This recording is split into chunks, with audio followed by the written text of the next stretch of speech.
khoan để cứ để xử lý cái khác. Phát thẳng cái đi, phát thẳng cái tôi bê nghĩa đây. Nào cậu ơi, bê chén đi đi. Làm gì có chén mà bê. Đấy, thế là được. Thôi, xong hết cái đã. Đây, cho đây. Bên kia. Của bên kia, người ta bảo pha vào cho nó đều.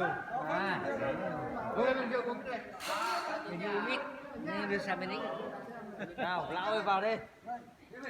Có lão ngồi ngoài cơ. Đây này Khôi ơi. Chưa múc rượu. Đây. Như thế này còn thế nào nữa nào? Xuống thế này còn thế nào nữa? Chén uống rượu này vừa đấy. Anh lấy cái đêm múc rồi. Hôm nay đừng có ai bảo là tôi không uống được rượu nhá. Lúc nào không uống tối nay tôi ngủ. Thôi nào công nhấc đi, nhấc để ai ba đi nào. Đấy chưa xong. Chưa xong, bình tĩnh. Có chưa? Ông hẹn tí đi. Tung luôn này. Đây.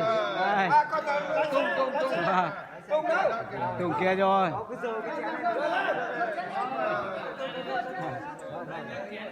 Thấy chưa? Nhìn thấy chưa? Uống đây. Sức khỏe nhá. Chúc du lịch vui vẻ nhá. Rượu lộ bình an. Đi nơi về tối nay các bà thắc mắc là phải không phải khai nhá.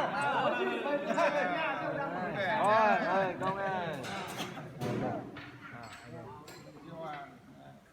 Ôi dồi ôi, uống cái đá này có uống hết cái.